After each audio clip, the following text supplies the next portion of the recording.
ख्वातीनों हजरात, मिलाप अखबार के इस ताज़ा तरीन नई सीरीज़ में मैं आपका खैर मकदम करती हूँ। मेरा नाम आलिया वज़ीरी है।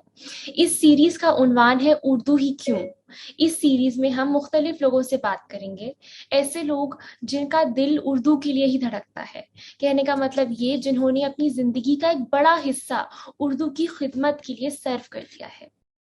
आप में से जो लोग मिलाप अखबार और उसकी 99 साल की लेगेसी से वाकिफ हैं, जानते होंगे कि सीधी और साफ जबान, जिसे आम फहम तौर पे हिंदुस्तानी कहा जाता है, उसका इस्तेमाल करते आए हैं। मिलाप वैसे तो फारसी रस्मुल खत में जरूर लिखा जाता है, लेकिन सकील और मुश्किल लफ्ज से उन्हें गुरेज है। आइए अब हम बात करते हैं आज के मेहमान से, जिनसे इस सीरीज का आगाज हो रहा है। फौजिया दास्तान गो एक ऐसी शख्सियत है जिनसे आप सब यकीनन वाकिफ होंगे। फौजिया उर्दू की दुनिया का एक चमकता सितारा है एंड हिंदुस्तान की पहली फीमेल दास्तान गो रह चुकी हैं। Fawzia Dastango, as the name suggests, is an artist of the 16th century oral storytelling form Dastan Goi. She developed a deep interest in the field of arts and theatre since her early school days.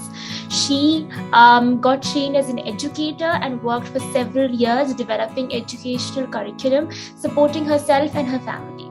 However, it took one performance in 2006 when she visited Dayal Singh College to watch a Dastan Goi performance, and she fell in love with this art form. Since then, she has dedicated her life to learning and practicing this art form. In the process, she has become, जैसे मैंने पहले जिक्र किया, India's first female Dastan Goi.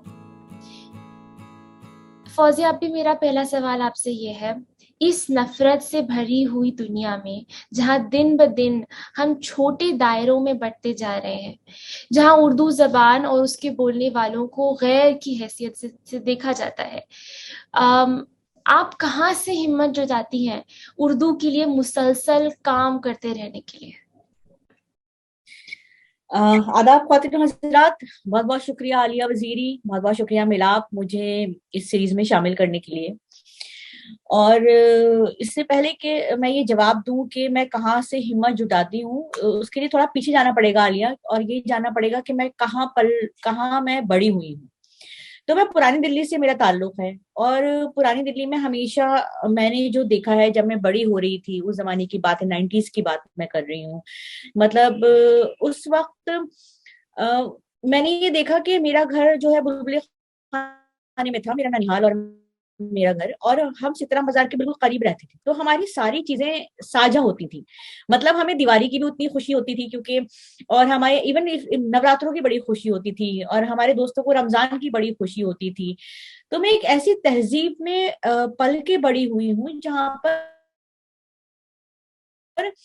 कुछ अलग नहीं देखा मैंने। मतलब ये नहीं देखा कि ईद हमारी है और दिवाली उनकी है। तो जब आप इस चीज में पल के बड़े होते हैं, और फिर अचानक से 6 दिसंबर आता है, और 6 दिसंबर आके जब वो बाबरी मस्जिद को उन्होंने संसार किया, तो उस वक्त, हाँ, डिमोलिश किया, तो उस वक्त क्या हुआ आलिया कि मेरे मामू को उस वक्त गोली लगी थी। हाँ, और मैं उस वक्त छोटी थी, लेकिन मैं इतनी छोटी नहीं थी कि मैं उन चीजों को रिकॉल नहीं कर सकती। हाँ, क्या उम्र तो रही, मेरे मामू को, सॉरी, क्या उम्र रही होगी आपकी? मैं रही होंगी 16 साल की, आई थिंक। हाँ, 16 साल नहीं, 14-15 साल, हाँ 14-15 साल मैं रही होंगी। तो मतलब वो मैंने देखा है मेरे मामू को खून बहता हुआ, जब मामू जान लाए कर्फ्यू और वो सब। तो वो मेरी जिंदगी का पहला धक्का था जब मैंने इस चीज को एक्सपीरियंस किया, और वहां से चीजें बदलना शुरू हुई। मैं ये कहूंगी मेरी मेरी मेरी, मेरी मतलब मेरा नजरिया बदलना शुरू हुआ। मेरी नजरिया, मैं ये नहीं कह रही कि हमने अलग देखना शुरू कर दिया, मतलब वहां से कहीं ये लगा कि अरे ये क्या हो गया।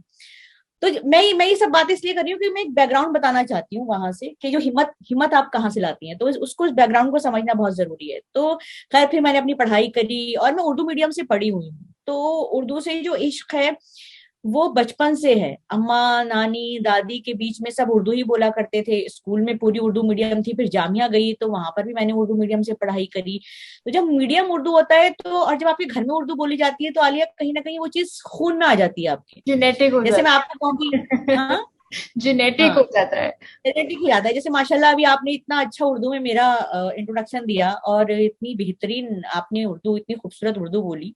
हालांकि आप डीपीएस से पढ़ी हैं, लेकिन उसके बावजूद क्योंकि वो घर में माहौल है, वो आपकी अम्मा का असर है, तो वो आपके खून में आ गई थी, वो आप उसको हटा नहीं सकते। तो ये यही हुआ। तो फिर आलिया, मुझे ना कहीं कुछ चीजें बहुत कचोक रही थी, कुछ चीजें मुझे बहुत परेशान करती थी कि ये क्या हो रहा है, ये क्या हो रहा है। लेकिन मैंने अपनी नौकरी करी, अच्छे बच्चों की तरह काम करना शुरू किया, डेवलपमेंट सेक्टर में काम करना शुरू किया, पूरी दिल्ली में काम किया, अलग अलग जगहों पे जाके काम किया, वुमेन्स के साथ काम किया। लेकिन मुझे लगता था कि जो मैं कहना चाहती हूँ, जो मैं करना चाहती हूँ, वो नहीं हो रहा। फिर दास्तान गोई मेरी जिंदगी में एकदम दाखिल होती है 2006 में, और 2006 के बाद जब मैंने दास्तान गोई सीखी, और जब 2014 तक मैं उसे स्टैब्लिश कर पाई, क्योंकि इतना आसान नहीं है एज ए दास्तान को अपने आप को स्टैब्लिश करना। तुम जानती हो 2006 में कोई जान, आज भी लोग हमसे पूछते हैं अच्छा दास्तान गोई क्या होती है। तो हम्म। ये एक ऐसा आर्ट फॉर्म है जिसको लोग बहुत नहीं जानते हैं या बहुत नहीं समझते हैं, लेकिन अभी भी, अब तो खैर काफी लोग जानते हैं, लेकिन आज भी मुझसे काफी बार ये सवाल लोग पूछ लेते हैं, अच्छा दास्तान गोई क्या होती है। तो वहां से मुझे लगा कि दास्तान गोई एक ऐसा हथियार है, जो बातें, जो मैंने बचपन में चीजें देखी हैं, वो एक ऐसा हथियार है मेरे पास जिससे मैं अपनी बात कह सकूं। फॉर एग्जाम्पल, जब मैंने अपना कंटेम्प्रेरी काम करना शुरू करा, मैंने गांधी पे दास्तान की, जो कि क्रेडिट रक्षंदा आपा को जाता है, डॉक्टर रक्षंदा जलील को। उन्होंने हमें इनवाइट किया कि आप गांधी पे दास्तान करिए। तो गांधी पे पहली बार उर्दू में दास्तान गोई हो रही थी विद पोएट्री। हाँ, गांधी पे बहुत लोगों ने बात की, गांधी पे बहुत ड्रामे हुए हैं, बहुत सारी चीजें की हैं, मगर गांधी पे दास्तान हमने करी। उसके बाद महाभारत पे दास्तान करी मैंने उर्दू में। हाँ, उसके बाद मैंने राम करी उर्दू में। जी, मुझे उसके बाद याद मैंने राधा कृष्ण, हाँ, याद उसके है। बाद मैंने राधा कृष्ण करी उर्दू में। तो ये मेरा तरीका है, ये मेरी बात है लोगों को ये कहने की कि बीइंग अ मुस्लिम वुमेन, लोग मुझसे पूछते हैं आप ये क्यों कर रही हैं, है ना। लेकिन तो मेरा यही जवाब है कि गंगा जमनी तहजीब जो है, इसमें मैं पल के बड़ी हुई हूँ, मेरे लिए महाभारत, राम, राधा कृष्ण, ये मेरे बचपन का हिस्सा रहा है, और मैं यही लोगों को बताना चाहती हूँ। अब बात आती है कि हिम्मत कहाँ से आती है। हिम्मत वहीं से आती है जब 6 दिसंबर को, वो जब आप वो सब चीजें देखते हैं ना आलिया, तो वो आपके अंदर एक एक जो वलवला, तकलीफ, जोश, ये तीन चीजें जो आपके अंदर पैदा होती हैं, और फिर वो आपको आगे बढ़ने पे जो मजबूर करती हैं, वो जो आपका एक जुझारूपन ना, वहां से हिम्मत आती है। हिम्मत आती है उन लोगों से जब लोग अप्रिशिएट करते हैं, जब आपकी परफॉर्मेंस खत्म होती है, लोग कहते हैं कि यार हमने पहली बार महाभारत सुनी।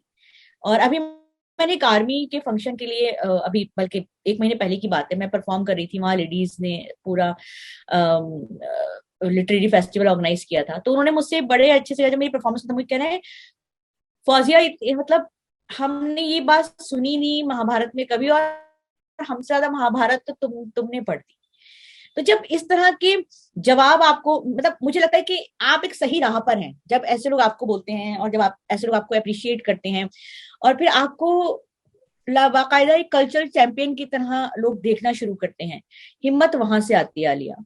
हिम्मत आती है जब ये जो यंग यंग जनरेशन है, और जब ये बैठ के मतलब हमेशा मुझसे लोग कहते हैं अरे ये कहाँ सुनेंगे, ये सब कहानियां फौजिया, ये नहीं सुनेंगे। लेकिन जब वो लोग बैठते हैं, जब मैं ऑडबर्ड में परफॉर्म कर रही होती हूँ, वहां पे तो मामू सबसे पहले सारी बैठे हुए होते हैं। इंग्लिश, हाँ, इंग्लिश स्पीकिंग ऑडियंस होती है। हाँ, आईआईसी में मुस्लिम मतलब ये सारी इंग्लिश स्पीकिंग ऑडियंस है, और फिर ये आपको आपको सुनती है बैठ के, पूरे 1 घंटे सुनती है बैठ के, उठ के नहीं जाते हैं, आपको हूट नहीं करते हैं, फिर आपको अप्रिशिएट करते हैं। हिम्मत वहां से आती है। और और हिम्मत आती है ये बताने के लिए कि हम हारने वालों में से नहीं है आलिया। मतलब हम जो मतलब being a Muslim women, being old Delhi women, और बीइंग अ सिंगल वुमेन, मैं, मेरा एक और तरीका ये है कि मैं ये भी कहना चाहती हूँ कि मैं, कि हम हारने वालों में से नहीं है। आप चाहे ऐप बना दो, ऐप बना के उसे ऑक्शन कर दो, कुछ भी कर दो, हिम्मत वहां हिम्मत हिम्मत वहां से आती है आलिया, और ये हिम्मत टूटेगी नहीं। और ये उर्दू का जो कारवां है, और इसमें हम आगे इसीलिए बढ़ पाए हैं क्योंकि हमें लोगों ने अप्रिशिएट किया है, हमें लोगों ने सपोर्ट किया है हमारे, और हमारे इस काम में उन लोगों ने साथ नहीं दिया जो मतलब बाकायदा, हम मतलब मैं कह सकती हूँ उन लोगों ने भी साथ दिया, मगर उन लोगों ने ज्यादा साथ दिया जो उर्दू के लोग नहीं थे। सबसे बेहतरीन, सबसे मेरी मेरी मेरी मतलब मेरे, अगर मैं अपना पूरा करियर देखूं आलिया उठा के, तो मुझे सबसे ज्यादा उन लोगों ने सपोर्ट किया है जो जो हम ये कह सकते हैं, अरे ये क्या समझेंगे वो, इनको क्या पता वो, है ना। तो हिम्मत फिर वहां से आती है। और हिम्मत घर से भी आती है क्योंकि फैमिली सपोर्ट करती है आपको इस तरह काम करने के लिए। और हिम्मत दोस्तों से आती है। हिम्मत खास तौर से रक्षंदा आपा की मैं हमेशा मैं कोट करती हूँ, मैं इस इंटरव्यू में भी करूंगी। एक बार मैं बहुत अपसेट थी किसी बात पे, और मैंने रक्षंदा आपा को कॉल करा, और उन्होंने, वो मुझे सुन रही थी, और फिर उन्होंने मुझसे कहा, फौजिया ये घुटनों की चोटें होती हैं और इन्हें झाड़ के उठ जाया करते हैं। और मैं अपने हर इंटरव्यू में ये बात कोट करती हूँ, और वो मुझे बात याद है। हिम्मत टूटती भी है तो मुझे लगता है, मुझे रक्षनापा की बात याद आती है कि ये घुटनों की चोटें होती हैं, इन्हें झाड़ के उठ जाया करते हैं। मुझे, मैं उम्मीद करती हूँ मैं जवाब दे पाई हूँ आपके सवाल का। बहुत अच्छी तरह से। आपके एक जवाब से मैंने बहुत लाइफ लेसन सीख लिए हैं आज, और मैं इनको याद रखूंगी जब मुझे घुटने की चोट होगी। बट क्योंकि हम आपके बारे में और बात करना चाहते हैं, आपसे जो मैंने सुना कि और लोगों ने आपका साथ दिया है, ये कारवां बढ़ता गया है, आपके ख्याल में वो क्या वाहिद वजह है जिससे उर्दू आज भी ना सिर्फ जिंदा है मगर कायम है, बल्कि खासी सेहतमंद है? It's striving, it's healthy as a language, as a culture. आपने गंगा जमनी तहजीब का जिक्र किया।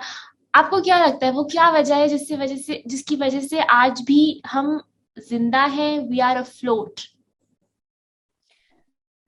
आलिया, एक तो उर्दू की जो चाशनी है ना, जब मतलब मैं एक बहुत ही, आई डोंट नो ये एग्जांपल बिल्कुल सही है कि नहीं, उर्दू एक फैशनेबल लैंग्वेज भी है। हाँ, मैं बहुत ऑब्जर्व करती हूँ, जब किसी को बड़ा स्टाइल मारना होता है ना कहीं पे किसी पार्टी में, तो फिर वो एक, मतलब चाहे उनका शीन खाफ दुरुस्त ना हो, मगर वो एक शेर पढ़ देंगे। बिल्कुल हाँ, बिल्कुल बिल्कुल अग्री। मतलब तो मुझे लगता है बहुत फैशनेबल है। उर्दू, हाँ, Urdu Urdu is very fashionable, मतलब जो मुझे लगता है, और मैं ये ऑब्जर्व करती हूँ बहुत और बहुत हमारी, ज्यादा, मेरी जनरेशन के लिए तो बहुत ही ज्यादा। है ना। तो मतलब ये बहुत फैशनेबल लैंग्वेज है, इसीलिए ये जिंदा है। दूसरी बात ये है, ये चाशनी है इसमें, इसमें जो एक मिठास है, इसमें एक अपनापन है, एक मोहब्बत है। और उर्दू को वक्त ने मुसलमानों की जबान बना दिया, मगर मैं आज भी कुछ ऐसे लोगों को जानती हूँ। मैं अभी बहुत ही फेमस डॉक्टर हैं दिल्ली के, और उन्होंने मुझे अपने अब्बा की किताब दिखाई। उन्होंने कहने लगे, फौजा ये मैं पढ़ नहीं पा रहा बेटा, उन्होंने उर्दू में कुछ वो लिख रखे हैं पंजाबी में, मतलब पंजाबी की चीजें। तो मैं उन्हें वो पढ़ के, उन्हें बहुत पुरानी किताब थी, बहुत पुरानी कॉपी, एकदम लागर सी बिल्कुल। और वो अब उसको मेरे साथ बैठ के कभी कभी ट्रांसक्राइब करते हैं, क्योंकि वो उसको सजोना चाहते हैं। तो उर्दू कभी मुसलमानों की जबान बिल्कुल रही नहीं है। बिल्कुल। ऐसा नहीं है कि ये सिर्फ मुसलमानों की जबान थी। तो वहां से ये ये डेवलप हुआ, पता नहीं कैसे ये सिर्फ हमारी जबान हो गई। तो उर्दू में इतनी चीजें लिखी गई हैं, की गई हैं, तो में के जो शोरा हुआ तौर से हर एक को लगता है, अरे यही बात तो मैं कहना चाहता हूँ, ये और बहुत ही सादगी के साथ, बहुत ही सिंपलिसिटी के साथ। कोई भी शेर, गालिब के 2-3 शेर हैं जो सबको याद है, मतलब चाहे उर्दू आए ना आए, वो जरूर बात करते हैं गालिब की शायरी पर। इवन मैं आजकल की जनरेशन को देखती हूँ, वो प्रवीण शाकिर को बहुत अच्छी तरह से जानती हैं। जब जब जहरा निगाह की हम गुनहगार औरतें नज्म आई, तो वो उन लड़कियों को भी याद थी जिनको उर्दू नहीं आती थी। बिल्कुल बिल्कुल। हाँ, और हाँ, तो ये वो चीजें हैं। और स्पेशली खास तौर से जो आप, इवन मैं इंस्टाग्राम पे आजकल बड़ा ट्रेंड देख रही हूँ, सब लोग पोएट्री कर रहे हैं, रील्स बना रहे हैं, और उसमें ज्यादातर उर्दू की पोएट्री, जितनी भी वायरल है या जो भी चीजें वायरल हो रही हैं, वो उर्दू की पोएट्री हो रही है। तो उर्दू को जिंदा ये सब चीजें रखती है, उर्दू से जो लोगों का लगाव है, जो मोहब्बत है। और उर्दू ना, मुझे लगता है कि आपको अपना बना लेती है। तो मतलब आप मुझे कहते मुझे नहीं पता कि रिलेटेबल है और एक्सेसिबल है। एक्सेसिबल है। एग्जैक्टली। मतलब काफी बार अभी मैं एक शख्स हैं जो स्कूल चलाते हैं, और वो अमेरिका से आए हैं, और वो अमेरिका से यहाँ पर आके क्या सिखा रहे हैं, लोगों को उर्दू सिखा रहे हैं।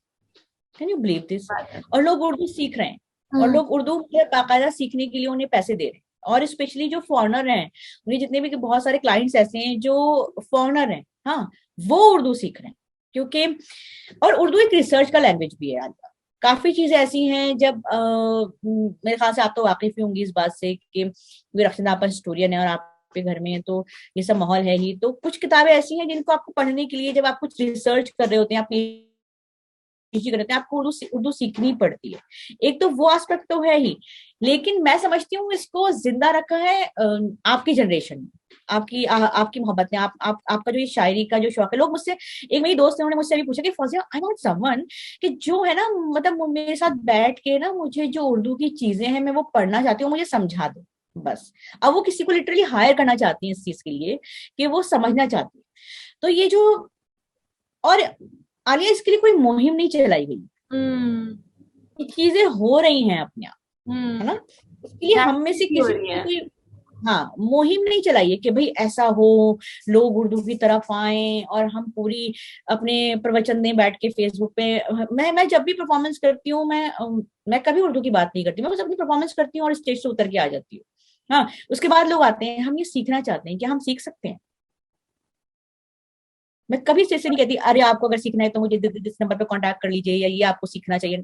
कभी नहीं, कोई भी नहीं कहता मेरे ख्याल से, जो भी शो रहा है। लेकिन जब आप स्टेज को करते हैं, वो लोग आपसे पूछते हैं कि हम ये सीखना चाहते हैं, हम ये कैसे सीख सकते हैं, क्या उर्दू सीखना आसान है। काफी बार लोग मुझसे ये सवाल पूछते हैं, क्या उर्दू सीखना आसान है। और ऐसी बात नहीं है, आप देखिए जब गालिब इंस्टीट्यूट में रशीदा आपा जब थी, वहां पर उन्होंने जो उर्दू का जो कोर्स किया था वो हाउसफुल था। दैट मीन्स की डिमांड है, तभी तो हम डिलीवर कर पा रहे हैं ना। और आप कह रही हैं डिमांड बहुत नेचुरली है, ऐसा नहीं है कि हम कुछ हाँ, करते हैं डिमांड को बढ़ाने के लिए। एक नेचुरल एग्जैक्ट, डिमांड है, एक नेचुरल अट्रैक्शन है। मतलब मेरी जनरेशन फैज अहमद फैज से ऑब्सेस्ड है, हाँ, और आई थिंक हाँ, हमारे बाद वाली भी एग्जैक्ट, होती रहेंगी।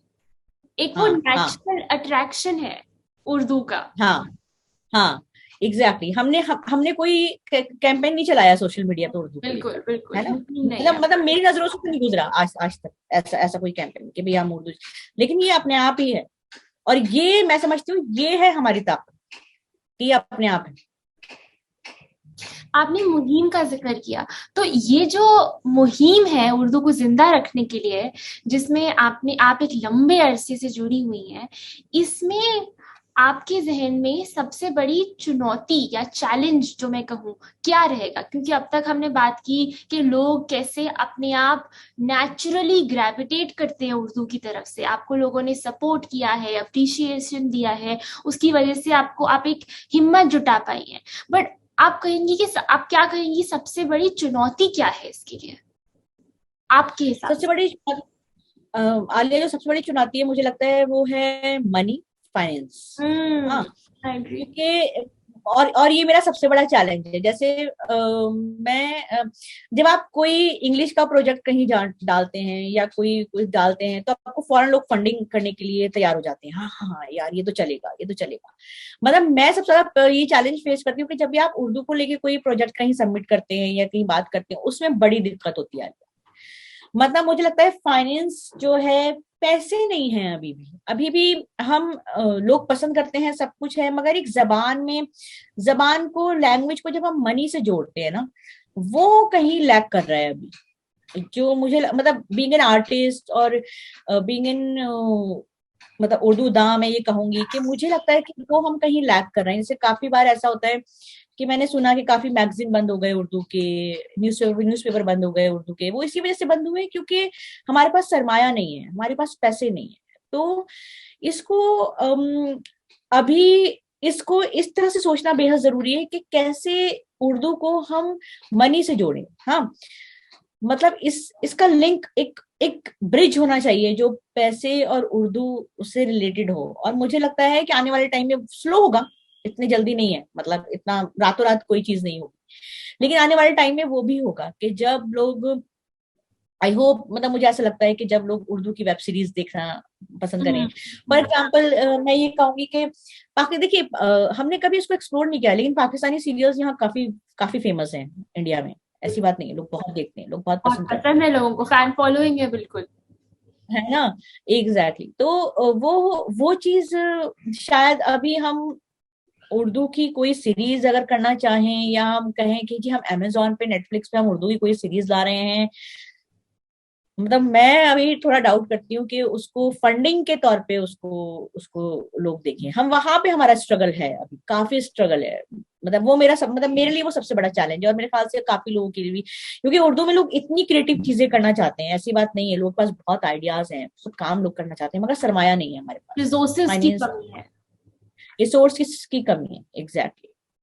आई थिंक ये हम और चीजों के लिए भी कह सकते हैं, जो भी चीज नायाब होती है, हाँ हम सिर्फ उन चीजों में फंडिंग डालते हैं जिसमें हमको पता है कि शोर शॉर्ट जरूरी इसी में हमको फायदा मिलेगा। बट जहां पे हाँ फायदा नहीं है, जहां पे पता है कि हो सकता है, नहीं भी हो सकता है, उसमें इतनी रेडिली फंडिंग नहीं मिलती है। हाँ तो बट हाँ, आपको लगता है अगर एक उर्दू की नेटफ्लिक्स सीरीज हो या वेब सीरीज हो तो उससे फर्क पड़ेगा? बिल्कुल फर्क पड़ेगा, और बहुत सारी चीजें की बन सकती हैं। आई थिंक रक्षन दामा के पास बहुत सारे आइडियाज हैं, हम आपके बहुत पास भी सारी, बहुत आइडियाज है। मेरे पास भी बहुत आइडियाज हैं बिल्कुल। लेकिन पैसे नहीं है हमारे पास। मैं समझ सकती हूँ। So that you consider is the biggest challenge for Urdu. But would yes, आप कहेंगी कि आपके लिए एक पर्सनल लेवल पे सबसे बड़ा चैलेंज, सबसे बड़ी चुनौती क्या है, या सेम रहेगा आपका आंसर? सेम रहेगा आलिया, क्योंकि मेरी पर्सनल लेवल पे ये मेरा प्रोफेशन है आलिया। हम्म। और जब से मैं पैंडेमिक आया है, वैसे ही मतलब मार्केट में कुछ नहीं है, तो ये तो और बड़ा चैलेंज है इस वक्त। जी। मतलब मेरे लिए पर्सनली ये ज्यादा बड़ा चैलेंज हो गया है, क्योंकि मेरा मेरा प्रोफेशन उर्दू पे बेस करता है। हम्म। मेरा जो प्रोफेशन है वो उर्दू पे बेस करता है, तो ये एक बहुत ही डिफिकल्ट चीज है। मगर इसके लिए हिम्मत हारने की जरूरत नहीं है, जब इतनी चीजें बदली हैं तो आगे भी बदलेंगी चीजें, मुझे उम्मीद है। जैसे आलिया, मैं ये कहूंगी कि जब मैंने दास्तान बॉलीवुड किया रेड एफएम पर, आप सोचिए, रेड हम्म। एफएम पे मैंने पॉडकास्ट किया उर्दू में, हम्म। वो बिल्कुल दास्तान राम वहां एज ए पॉडकास्ट मौजूद है रेड एफएम पर। तो वहां तक तो हम ले आए हैं ना चीजें। अब रेड एफएम पे उर्दू का पॉडकास्ट मतलब अगर यहाँ जेल नहीं तक आप करता। पहुंच गए हैं तो शायद अगला स्टेप नेटफ्लिक्स है, नेटफ्लिक्स सीरीज। वक्त एग्जैक्ट, लगाए, हाँ, बट आप कह रही हैं हौसला बना के रखेंगे तो वहां तक भी पहुंच जाएंगे। बिल्कुल बिल्कुल। तो जैसे आपने जिक्र किया दास्ताने राम का, रेडिफ का, अब आइंदा के लिए आपका क्या इरादा है? ऐसा कोई काम, ऐसा कोई इंटरेस्टिंग प्रोजेक्ट जो आप हमारे सुनने वालों के साथ शेयर करना चाहें? हाँ, मैं असल में, हम कुछ औरतों पे, क्योंकि आजादी के 75 साल हो रहे हैं इस वक्त, और हम आजादी की एक दास्तान पे काम कर रहे हैं। तो अभी मैं बहुत ज्यादा डिस्क्लोज नहीं कर सकती उसके बारे में, लेकिन हाँ, नेक्स्ट प्रोजेक्ट वही है कि हम आजाद, क्योंकि ये सेलिब्रेट करने की बात है, और इसको सेलिब्रेट करने के लिए हम एक नई दास्तान पे काम कर रहे हैं, जो कि दानिश इकबाल मेरे राइटर डायरेक्टर हैं, वो और मैं मिलके ही काम कर रहे हैं। और कुछ रेख्ती गोई, हाँ, मैंने एक प्रोजेक्ट किया, जो कि ये बड़ी अच्छी बात है, जो मुझे शेयर करनी चाहिए सुनने वालों के साथ। यूनिवर्सिटी ऑफ शिफील्ड के साथ मैंने रेख्ती गोई पे काम किया, और उन्होंने मुझे कांटेक्ट किया, क्योंकि मेरा जो काम है डायलेक्ट्स ऑफ दिल्ली, जिसको मैं पूरा रिवाइव कर रही हूँ, लोगों तक पहुंचा रही हूँ, उन्होंने उसको देखा, वीडियो देखा, फिर उन्होंने मुझे ईमेल किया, कांटेक्ट किया, और फिर उन्होंने कहा कि हम रेख्ती गोई पे एक सीरीज, मतलब एक और पूरा मेरा एक प्रोग्राम सवाल करें। है, मुझ जैसे लोग जो ज्यादा नहीं जानते, रेख्ती गोई क्या होता है? रेख्ती गोई, देखिए, मैं बहुत ही, अगर आपको सिंपल जबान में समझाना चाहूँ, रेख्ती गोई एक शायरी की फॉर्म है। ओके। एक जमाना था जब आदमी जो है वो स्टेज पर आते थे और औरतों की तरह दुपट्टा उड़ के आते थे, और वो रेख्ती परफॉर्म करते थे। तो ओके। उसमें उसमें वो बड़ी औरतों औरतों वाली बातें करते थे, जनाने की बातें और वो शायरी की बातें, तो कहीं, तो उस तरह की वो खास तौर से वो पोइट्री है, बड़ी अच्छी पोइट्री है। और जश्न बेनजीर होता था रामपुर में, हाँ। तो उनकी जो पोइट्री है पूरी, रजाक साहब हैं जर्मनी में, जिन्होंने अपनी पूरी एक किताब भी शाये की है उसके ऊपर, तो रेख्ती के ऊपर, तो उन्हीं के साथ मिलके मैंने ये काम किया रेख्ती का। और वो मेरा एक इस साल और ज्यादा उस पर काम करना है, ये इस साल ये दो चीजें हैं जो मैं अभी, मतलब लेटेस्ट शुरू की। इंटरेस्टिंग, दिलचस्प प्रोजेक्ट्स हैं जिसमें मैं तो खैर बहुत ही ऑलरेडी इंटरेस्टेड हूँ, और मैं वेट कर रही हूँ कि कब ये पब्लिक के लिए अवेलेबल होगा। अब तो मुझे पता भी है रेख्ती गोई क्या होता है, आज मैंने एक नई चीज सीखी है। और मैं आलिया एक यूट्यूब लिंक भी भेज सकती हूँ आपको, तो आप चाहेंगी तो अपने इस इंटरव्यू के साथ उसको पैच कर सकती हैं। वो रिश्ती कोई का एक छोटा सा वीडियो है जो हमने किया था यूनिवर्सिटी आई शेफर्ड थिंक के साथ। मैं जितनी इंटरेस्टेड हूँ उतने ही सुनने वाले इंटरेस्टेड होंगे कि रेखती कोई होता क्या है। हाँ हाँ, जरूर। थैंक यू, बहुत बहुत शुक्रिया फौजिया आपा, आपने अपने बहुत ही बिजी शेड्यूल में से ये वक्त निकाला। और आई होप आपको इससे आपको कुछ हिम्मत मिली होगी मुझ जैसे लोगों से मिलके जो इतने इन ऑ हैं, इतनी एडमिरेशन में हैं आपके, जो आप घुटने की चोटें खाती हैं फिर भी खड़ी हो जाती हैं, उस तरह की चीजें। सो बहुत बहुत बहुत शुक्रिया ये वक्त निकालने के लिए, अपनी इतनी दिलचस्प चीजें हमारे साथ शेयर करने के लिए। And thank you. बहुत बहुत शुक्रिया आलिया, बहुत बहुत शुक्रिया।